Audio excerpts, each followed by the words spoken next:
Yesterday, I did a video calling on Bola Tinubu to answer a simple question, just yes or no. Are you a drug lord? Because we've got documents showing that you were involved in a heroin cartel in Chicago between the years of 1991 and 1993. So it's a very, very simple question. We've got the documents showing that you forfeited almost $500,000 to the US government. And I have a master's in law, and if you've read law, you know that when you forfeit, it's almost like a conviction, because what you're saying is that, look, yes, I'm guilty, but I don't want to go all the way to trial. Take what you want and then leave me alone. And so we need to ask this question, Bola Tinubu: were you a heroin drug lord? Because we don't want a person who is connected to drugs being our president. If you were not contesting to be president of Nigeria, I wouldn't be doing this video. It's a very, very simple question. Some people reached out to me. I got threats, which I'm going to ignore. But well-meaning people reached out to me and said, look, leave this matter. It's in the past. Why should I leave this matter? How do you know it's in the past? Look at the kind of cartel behavior that Bola Tinubu has been exhibiting since 1999. Everybody who wants to be anything from governor to commissioner to other positions in Lagos have to come through him. That is a typical cartel behavior. Look what's happening right now with the National Union of Road Transport Workers. They have Bola Tinubu stickers on their Danfo buses and other public transport buses. They have to pay 20,000, they say, to buy the stickers, and then a renewal fee of 10,000 every month. Otherwise, what they call Agbero, or the National Union of Road Transport Workers, which are led by Bola Tinubu's thugs in Lagos, will just cause mayhem. So that's that cartel behavior. And then if he's done it in Lagos, he's going to take it to Aso Rock if he's elected. So we as a people should be asking these questions. He's not contesting to be president of the Tinubu household. He's contesting to be our president. So we want to know, Bola Tinubu, are you a heroin drug lord? Because we don't want a Pablo Escobar kind of president. We don't want Nigeria to be reduced to Colombia. We already have enough problems with insecurity. We don't want drug cartels now fighting over. We don't want anybody to make our president vulnerable. These are questions. This is the evening of Saturday, the 29th day of November 2025. Good evening, everyone. I saw the letter Bayo Onanuga signed that contains the name of ambassadors. I mean their nomination, the names of ambassadors that Tinubu sent to Senate. And I said, let me confirm this later. Let it not be that someone just type it. Everything is possible in Nigeria. Someone can take up his phone or laptop and type the names of ambassadorial nominees. So I checked the news platforms. I saw that Sahara reporters have also published it. I said, well, yeah, this is true. So I went through the names of those people and I started laughing because of three names. I'm talking about the former INEC chairman, Mr. Yakubu, Professor Yakubu, Mahmoud Yakubu, let me put it well, Reno Omokri, and Fani Kayode. So when I saw these three names, I said, wow, honestly, let me be fair. These people have paid their dues to Tinubu to the detriment of Nigerians. They have paid their dues to Tinubu to the detriment of Nigerians. Let me start from Reno Omokri. Reno Omokri was the first person to establish that Tinubu is a drug lord. He challenged Tinubu to deny that he's not a drug lord. He challenged Tinubu to deny that he was not leading drug cartel. He made a series of videos about it. He did not stop there. He conducted or organized a campaign, like a protest in UK embassy and high commissions in UK, where he called that the world should stop Tinubu, that Tinubu is a drug lord, that Nigeria cannot, close their eyes and wake up and see that the drug lord will become a president, Federal Republic of Nigeria. So after everything at the end, when Tinubu won the election in 2023, so Reno Omokri just automatically changed his mouth.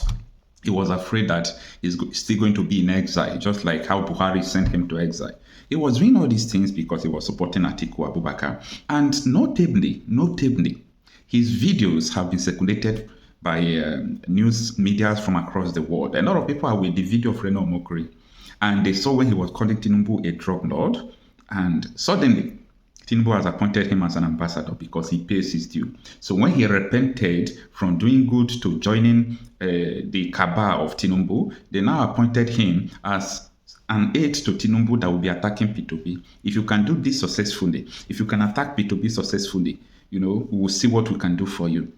So he started doing that. And at the end, he won the heart of Tinubu. And today, they have sent his name to the Senate. So the only thing now, the only challenge here is that if Reno Omokri is now posted to Canada, the video of Tinubu, where he called Tinubu a drug lord, will be flying in Canada. People are going to sponsor that video. It will be flying. If they post Reno Omokri to Germany, the video where he called Tinubu drug lord will be translated in German language, and it will be circulated for them to see that the ambassador in that country is the one that called Tinubu a drug lord. So it's not anybody now. Someone who is representing Nigeria is the one that called Tinubu a drug lord. If they send the Reno Omokri to Ghana, Ghana understands English very well. So that video will be circulated all over Ghana for them to know that the ambassador there is the one that called Tinubu a drug lord. It is going to happen, okay? We'll do it because we believe what he said is true. He challenged Tinubu. Tinubu did not deny it. And he swore with his life. He swore with his life, like he swore. He said that if Tinubu can come out to say that he's not a drug lord, he will start campaigning for him. And at the end, he campaigned for Atiku because he said Tinubu could not prove it that he's not a drug lord. So that is apart. And we still have Mahmoud Yakubu. Mahmoud Yakubu is one of the reasons we are where we are today. That time I shared his video where he was addressing the people. Mahmoud Yakubu was the reason why a lot of people took 2023 elections so serious, because he came like an angel. He was telling people that 2023 election, there is no going back to the electronic transmission of result from the polling unit direct to the coalition center. People are going to see it. So he was giving people hope. A lot of people saw solace to his words because of what had transpired in electoral processes in Nigeria before. So a lot of people went, they registered for voters card, they collected it, they voted. And the process of voting, the same man that said there will be a direct transmission of results, switch off the INEC server. And at the end, he said he did not say so. He said he did not say so. Someone like Dino Mendaye, those people, they wanted to challenge him. You know what he said? Go to court. He was saying go to court because he was not interested in solving the problem. He knew that they are machineries, not judges, machineries in court. That will fly all your petitions to hell. They will take all your petitions to Sokaway.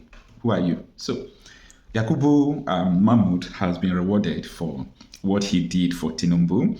His name has been forwarded for, confirmation. Upon confirmation, he will become an ambassador. Then, the third one is Fani Kayode. Fani Kayode was former Minister of Aviation. Fani Kayode and Reno Omokri was people who were really trying to push into the whole world that there are Christian genocide in Nigeria. Yeah, Fani Kayode was pushing it that, yes, there is a Christian genocide in Nigeria before. So when Tinubu became president and this issue, was stirred up again, Fani Kayode and Reno Omokri now said that there is no Christian genocide again. I laugh. I laugh, I am laughing because I understand the game is a political game. Just like Daniel Bwanda, who said that even though you give Tinubu 30 years, that Tinubu will not be able to do anything in Nigeria. Tinubu will not be able to solve Nigerian problem, even though you give him 30 years. The same Daniel Bwanda was, pushed into Tinubu's cabinet. And what happened? He started saying opposite of what he said before. This kind of politics without integrity, it can only happen in a country that will never make it. It will only happen in a country that don't have a headway, a country that even our political parties don't have value. When I mean value, what is the value of PDP, which is a terrorist organization designated by Canada? What is the value of APC? Well, the value of APC is well known. I think APC is the only party that has value. Value of terrorism, value of nepotism, value of banditry, the imported bandits. We know APC have value. So their core value is insecurity. But other political parties, they are just like other pressure group without mission. So we can continue like this. And in Abia State, former Abia Governor Ikpeazu was also, among the people appointed that they are going to, upon confirmation, called an ambassador. But you know what ambassador means? Ambassador is a country. An embassy, to say, is a country. So someone who is representing Nigeria in every other country of the world, the person will be seen as, let me say, the president of Nigeria in that country. That is what it means. So if these kind of characters are representing Nigeria, you can understand that, this country is gone. The country is gone. People who don't have character, who don't have competence, they don't have the capacity, They are representing Nigeria every now and then, different places. It speaks volume. So that is the news that is currently trending now. But don't forget what I said. It's a promise. Any country, if you like, post Reno to China. If you like, post Reno to North Korea or South Korea if we have embassies there. I am going to translate what Reno Omokri said about Tinubu. I will translate it, I will post it and sponsor it in that territory so that everybody in the territory will understand that your ambassador has or had defined whom the president is as a drug lord. Let me know what you think about this. I am Okocha Marcel.